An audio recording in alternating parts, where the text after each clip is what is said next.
So, you think you know Africa? Let me tell you about a place that often flies under the radar, a country that played its hand so well, you'd think it had an ace up its sleeve the whole time. This is the story of Botswana. But before we get to the diamonds, the democracy, the incredible wildlife safaris that you see on Instagram, we have to rewind. I mean, way back. Before there was a country called Botswana, there was just the land. Picture this, a massive, semi-arid expanse right in the heart of southern Africa. Much of it is dominated by the Kalahari Desert. Now when you hear desert, you probably think of endless sand dunes like something out of Aladdin. But the Kalahari is different. It's a thirstland, hardy grasses, acacia trees, resilient life that has figured out how to survive where others can't. This isn't just some empty landscape, it's a land of incredible contrasts. In the northwest you have the Okavango Delta, a sprawling inland delta where the Okavango River gives up and spills into the desert, creating a lush green paradise. It's like the planet's plumbing sprung a leak in the best possible way. This unique geography shaped everything that came after. It dictated where people could live, what they could eat, and how they would survive. The land itself was the first character in Botswana's story, a silent, powerful force that set the stage for thousands of years of human history. It's a place of harsh sun and sudden life-giving rain, a testament to endurance. And who were the first people to call this challenging place home? For tens of thousands of years, the original inhabitants were the San, also known as the Bushmen and the Khoikhoi. These were hunter-gatherer societies, people who lived in complete harmony with the environment. Their legacy isn't in stone monuments but in the ancient rock paintings that dot the landscape, particularly in places like the Sodilo Hills. These paintings are like ancient text messages left for us. They show a world teeming with life and a deep spiritual connection to it. They moved in small nomadic groups, following the seasons and the animals. Their social structure was egalitarian. Their wealth was their knowledge. Decisions were often reached by consensus. Elders taught, people debated, and wisdom traveled by word. Before all the politics and borders, there was a deep ancient wisdom tied to this very soil. Now, history is never static. People move, cultures mix, and the story changes. Around 2,000 years ago, a new wave of people began to move into southern Africa. The Bantu-speaking peoples. They brought technologies, ironworking, new tools and farming. They worked iron, stronger tools and weapons, and crucially they were pastoralists and agriculturalists. They brought cattle and crops like sorghum and millet. This was a fundamental shift from the hunter-gatherer lifestyle of the San to settled villages. Cattle became wealth, status, social currency, the center of Tswana life. Tswana societies were not a single kingdom, made up of related chiefdoms, each led by a Kagosi. Yet governance had an important democratic element, the Kogotla, where adults could speak and advise. Life moved with seasons, planting, harvest, moving to farmland and back to the main village. Disputes were settled locally. The Kotla was also the court. A chief was a chief by the grace of his people.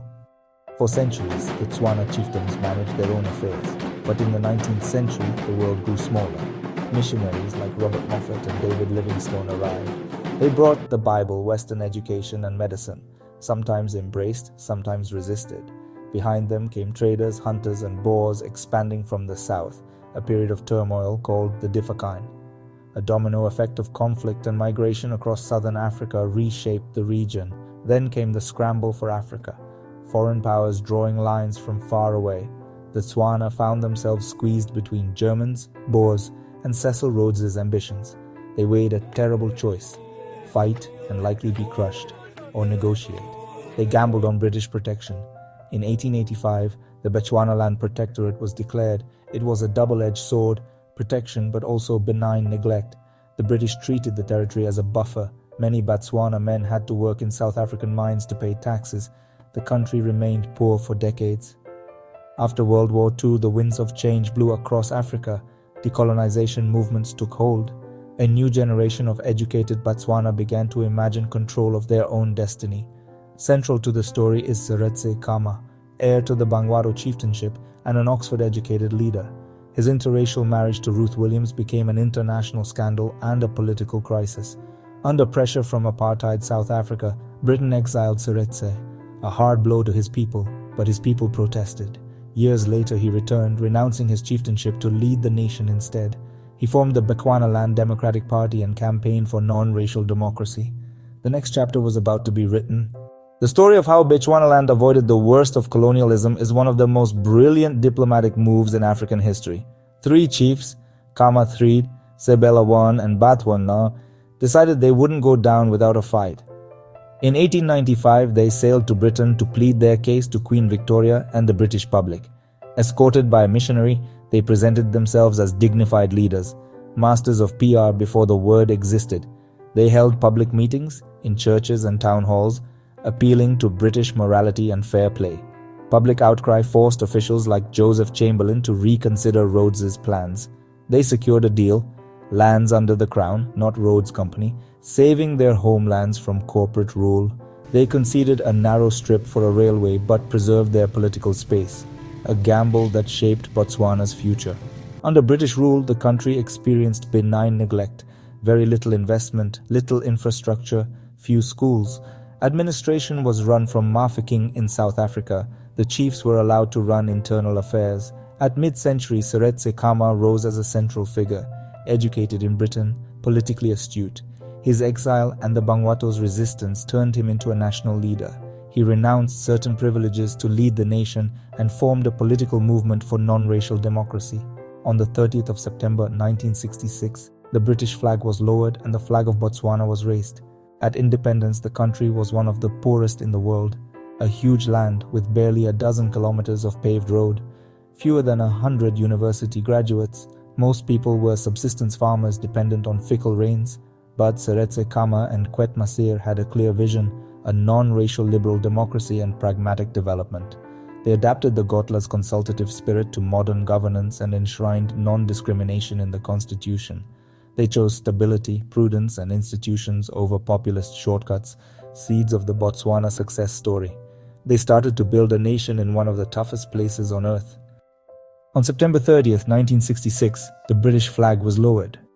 A year later, massive diamond deposits were discovered at Orapa, one of the richest pipes in the world.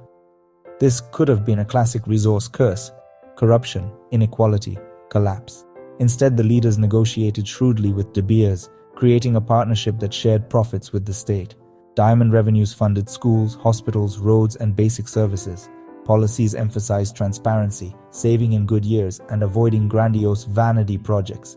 From one of the poorest countries to one of the fastest growing economies in Africa, the so-called African miracle. Investment focused on people, primary education and free healthcare for citizens. Good governance, rule of law, and low corruption attracted investors and steadied growth. They built foreign exchange reserves and savings to weather diamond price swings. They also set aside almost 40% of the country as national parks and reserves. This foresight turned Botswana into a premium safari destination, a new pillar of the economy. Literacy improved, life expectancy rose, and Gaborone transformed into a modern city. The results were tangible: better lives for many and international recognition. But the economy was still heavily dependent on diamonds, a vulnerability.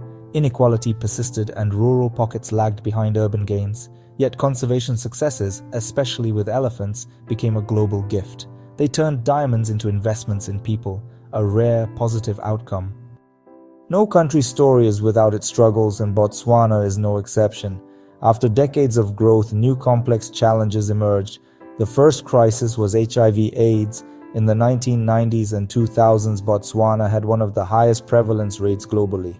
The government declared a national emergency and in 2002 became the first African country to provide free art to all in need. They built clinics, trained health workers, and launched wide public awareness campaigns. They drastically reduced mother-to-child transmission. People began living longer, productive lives. Economically, the main challenge remains diversification. Relying on one commodity is risky. Youth unemployment is high. Creating new jobs in tech, finance, and manufacturing is urgent. Inequality remains. The San and remote rural areas still face marginalization. Politically, maintaining vibrant opposition and accountability is critical. The BDP has governed since independence. The country must find a new diamond, move into technology, finance, manufacturing, and sustainable energy. Investing in education, research, and entrepreneurship will be essential for long-term prosperity. Conservation remains a strategic asset, protecting wildlife and ensuring local communities benefit. Tourism must be inclusive, linking protected areas to community livelihoods. So, where does Botswana stand today? In 2025, it is a middle-income country, a stable democracy, a testament to what is possible. You can be in a glass-towered city, and hours later in the heart of the Okavango Delta. The consultative Kotla tradition and Seretse Khama's vision still inform the political culture. Rule of law, institution building, and prudent management have kept Botswana stable and safe. The next decade's decisions will be as crucial as independence, to diversify, include, and innovate. Botswana's story matters because it proves that resources can be a blessing if managed with wisdom, integrity, and foresight.